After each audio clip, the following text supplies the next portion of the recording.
नमस्कार साथियों, आज हम लोग जो है बहुपद चैप्टर पोलिनोमियल जो है उसका वन शॉट में पूरा का पूरा रिवीजन करेंगे, मतलब पूरा बहुपद। चलिए हम लोग समझते हैं। सबसे पहले हम लोग समझेंगे कि चर मान क्या होता है।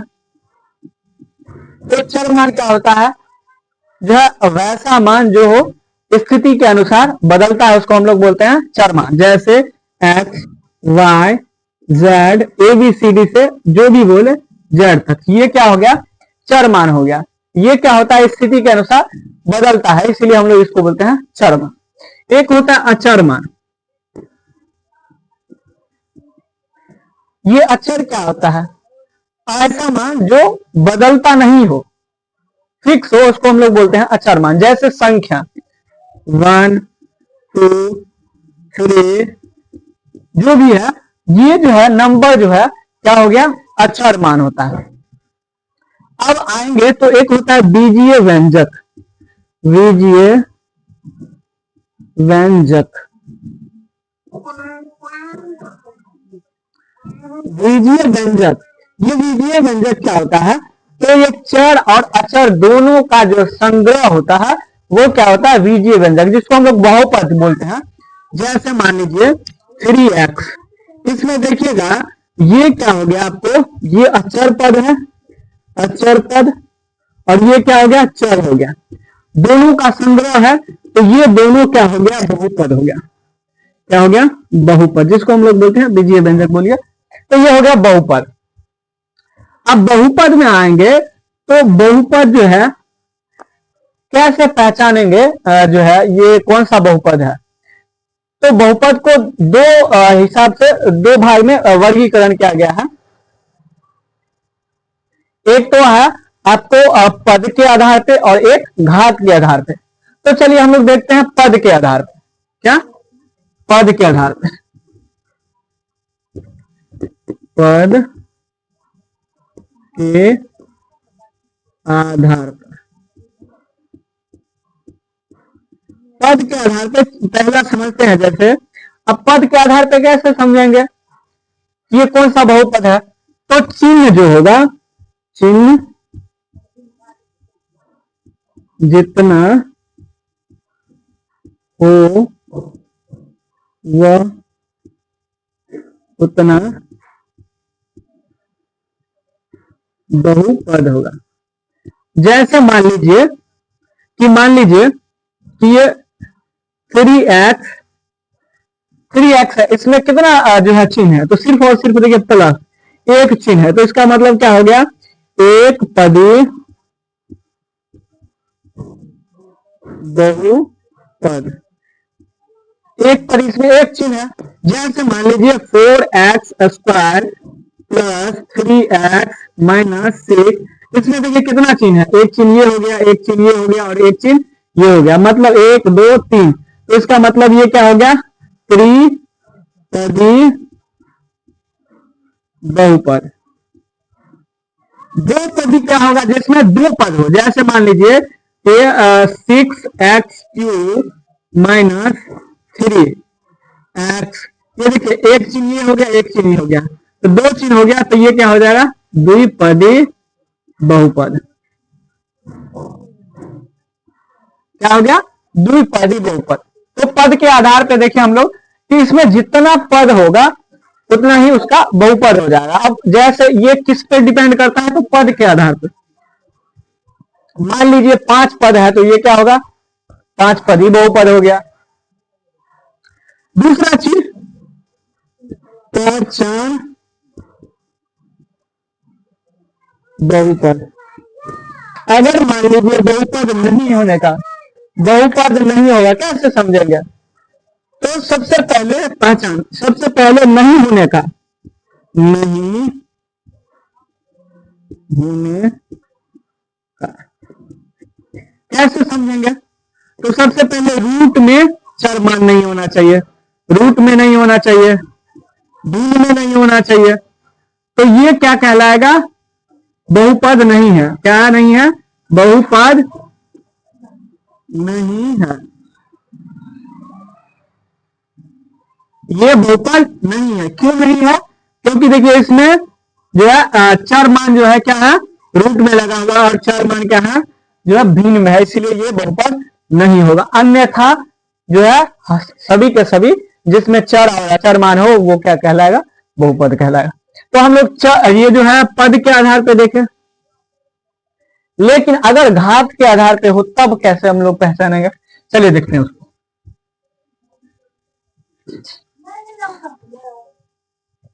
घात के आधार पर, घात के आधार पर क्या होगा, तो चर मान का जितना घात होगा वो उतना बहुपद कहलाएगा। जैसे मान लीजिए कि 6x³ प्लस 4x, अब इसमें जो है चर मान का घात देखेंगे, तो ये चर मान ये हो गया, और इसका घात क्या है 3, इसका मतलब हो गया त्रिघात बहुपद। ये क्या हो गया, त्रिघात बहुपद। अगर मान लीजिए यहां पे रहता 5x⁶, अब ये कौन सा बहुपद होगा, तो इसका घात जो होगा आप जो हो 6 है, तो ये होगा आप 6 घात का बहुपद हो जाएगा।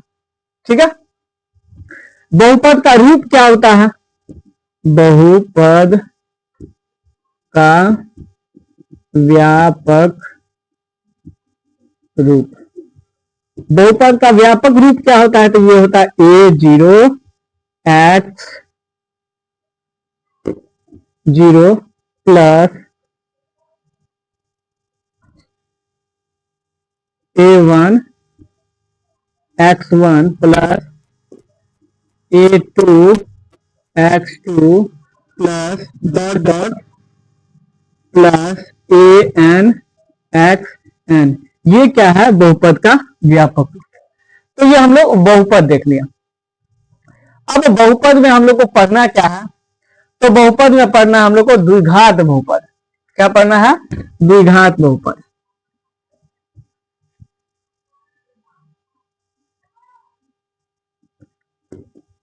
द्विघात बहुपद, ये द्विघात बहुपद क्या होता है, तो वह बहुपद जिसमें चर मान का घात 2 हो, क्या कहलाएगा, द्विघात बहुपद। इसका रूप क्या होता है, व्यापक रूप क्या होता है, तो ये होता है ax² plus bx plus c।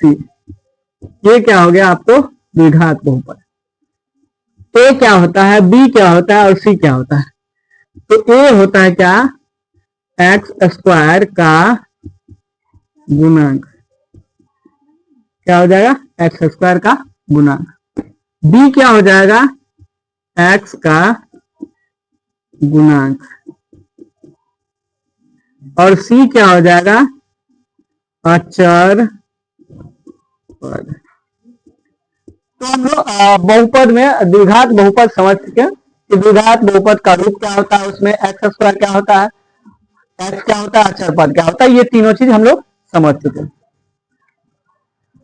अब जैसे मान लीजिए अगर आपसे पूछ दे कि जो है द्विघात बहुपद का शून्य कितना होगा, या शून्य क्या होता है, तो शून्य क्या होता है, चलिए हम लोग समझते हैं शून्य।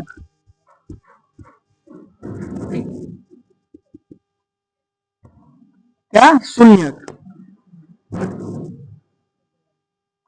जब वह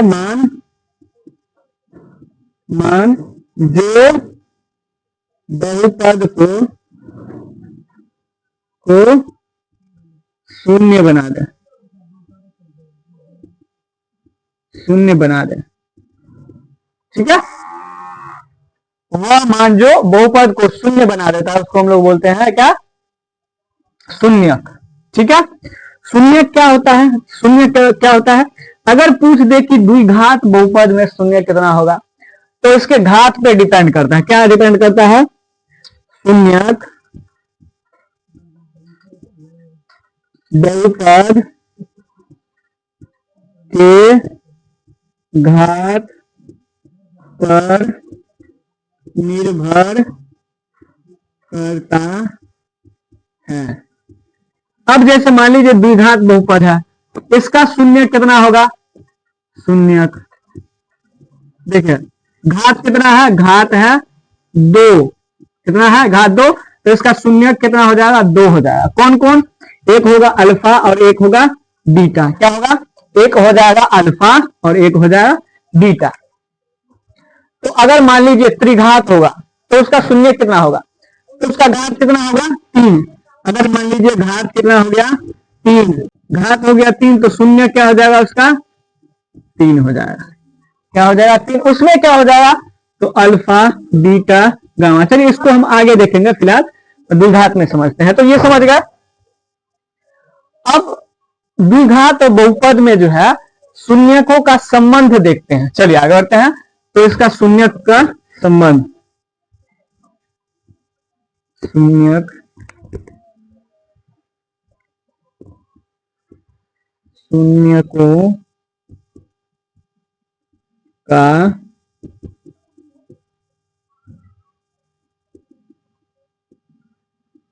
संबंध।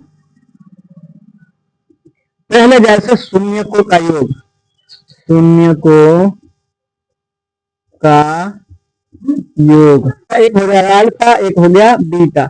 ये क्या होता है? तो शून्यकों का योग होता है -b/a। ये b क्या होता है? तो b हो जाएगा x का गुणांक और a क्या हो जाएगा? x² का गुणांक। ये हम लोग देखें। अगर इसी में पूछ दे कि शून्य को के गुणनफल, क्या हो जाएगा? Alpha into beta. क्या होता है? c/a। ये c क्या होता है? तो ये c होता है अचर पद, समझिए। और a क्या होता है? x² का गुणांक।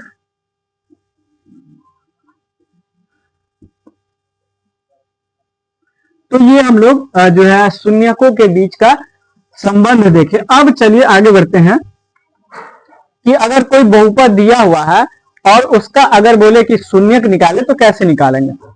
ठीक है, चलिए देखते हैं। जैसे मान लीजिए कि हमारे पास एक बहुपद है, बहुपद x² माइनस x प्लस 412। मान लीजिए एक ये बहुपद है और इसका जो है क्या निकालना है? शून्यक ज्ञात करें। शून्यक ज्ञात करें तो इसको क्या करेंगे हम लोग? गुणनखंड विधि से निकालेंगे। ठीक है, चलिए इसको ऐसे हम लोग कर सकते हैं। x² माइनस 4x प्लस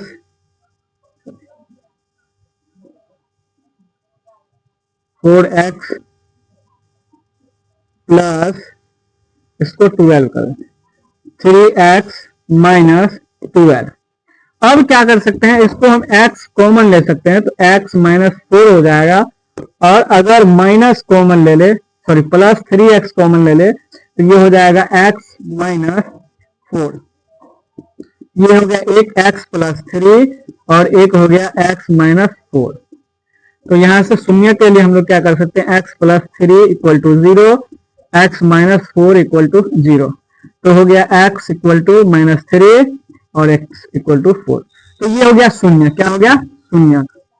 शून्यक क्या हो गया आपको? एक हो गया -3 और एक हो गया 4। शून्य का मतलब हम लोग समझ चुके हैं। शून्य क्या होता है कि ऐसा मान जो ये मान जो है इसमें पुट करने पर अगर 0 आ जाए तो ये वो क्या कहलाया जाएगा, इसका शून्य कहलाएगा। तो ये हम लोग देख लिए कि शून्य क्या होता है, और शून्य अगर कोई बहुपद दिया हुआ हो तो शून्य कैसे निकालते हैं, ये चीज हम लोग देख लिए। अब ये तो अगर मान लीजिए कि कैलकुलेशन 2 नंबर का हो तब, लेकिन अगर डायरेक्ट हमको निकालना हो किसी ऑब्जेक्टिव में हो तब क्या करेंगे, तो डायरेक्ट हम लोग क्या करेंगे, 12 है, 2 फैक्टर निकालेंगे जो मल्टीपल करके जो है क्या होना चाहिए, -12 होना चाहिए, और जोड़ घटाव करके माइनस जो है x होना चाहिए। तो क्या करेंगे, जैसे 3 और 4 किए, और 3 और 4 में अगर हम मान लीजिए -1 रखते हैं, -4, इस दोनों को मल्टीपल करेंगे तो हो जाएगा कितना, -12, और जोड़ घटाव करेंगे तो माइनस हो जाएगा 1, मतलब -x। अब इसको क्या करना है, डायरेक्ट अपोजिट कर देना है, चिन्ह जो होगा इसका अपोजिट कर देना। 3 है तो -3 हो गया, और -4 है तो 4, ये हो गया इसका शून्य। तो यही चीज देखिए यही आया। तो हम लोग डायरेक्ट भी निकाल सकते हैं और गुणनखंड विधि से भी निकाल सकते हैं। चलिए एक और क्वेश्चन देखते हैं कि अगर हमारे पास शून्य दिया हुआ हो और बोले बहुपद निकालने के लिए, क्या शून्य दिया हुआ हो और बहुपद निकालें, या कोई बहुपद दिया हुआ हो और उसमें अगर बोले कि शून्यकों का योग या शून्यकों का गुणनफल निकालने के लिए, तब कैसे निकालेंगे, चलिए देखते हैं। मान लीजिए क्वेश्चन है 3x² - 4x + 6। मान लीजिए एक ये बहुपद है, और इस बहुपद में ना बोले कि शून्यकों का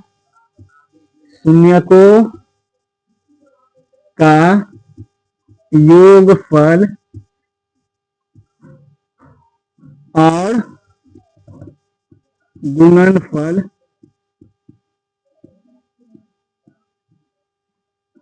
ज्ञात करें। चलिए देखते हैं।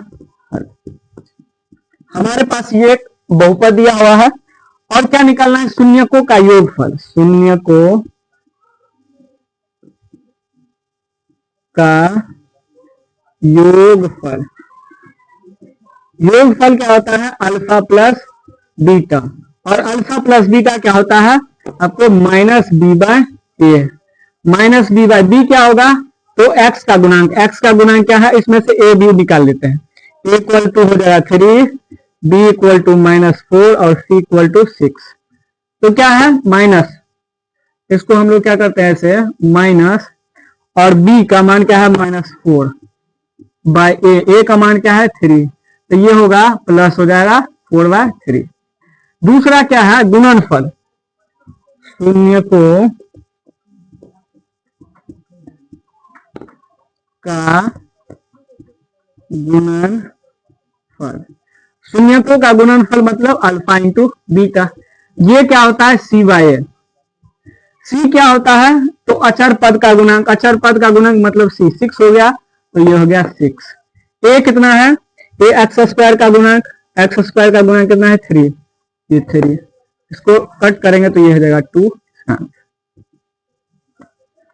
तो अगर कोई बहुपद दिया हुआ हो और उसमें शून्यकों का योगफल और शून्यकों का गुणनफल बोले ज्ञात करने के लिए, तो आसानी से हम लोग ज्ञात कर सकते हैं, इसमें कोई दिक्कत है।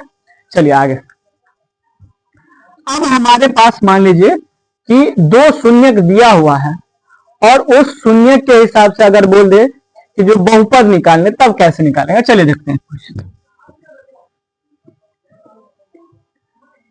क्वेश्चन है किसी बहुपद का शून्यकों का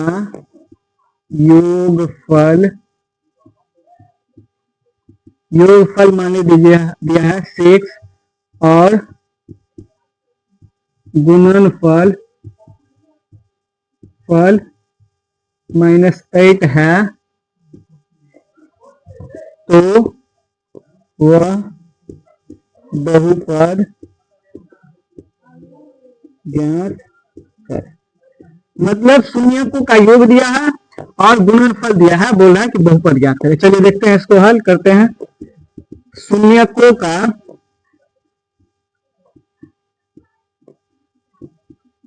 योगफल, शून्यकों का योगफल मतलब अल्फा प्लस बीटा कितना दिया है 6। शून्यकों का योगफल दिया हुआ है 6 और शून्यकों का गुणनफल, मान लीजिए गुणनफल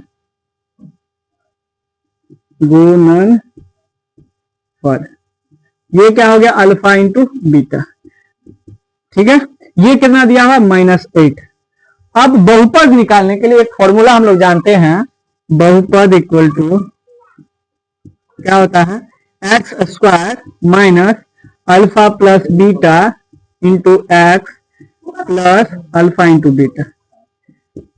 अब क्या है एक्स स्क्वायर हो गया माइनस अल्फा प्लस बीटा कितना दिया है 6, तो ये हो गया 6 into x plus alpha into beta कितना दिया है -8, तो ये हो गया x square minus 6x minus 8। ये क्या हो गया इसका बहुपद। तो ऐसे हम लोग निकाल सकते हैं, अगर किसी बहुपद का शून्यक दिया हुआ हो या शून्यकों का योगफल दिया हुआ हो या शून्यकों का गुणनफल दिया हो और बहुपद निकालना हो तो हम लोग ऐसे निकाल सकते हैं, ठीक है। अब चलिए आगे बढ़ते हैं हम लोग। बहुपद में द्विघात बहुपद देख लिए, अब आगे बढ़ते हैं त्रिघात बहुपद।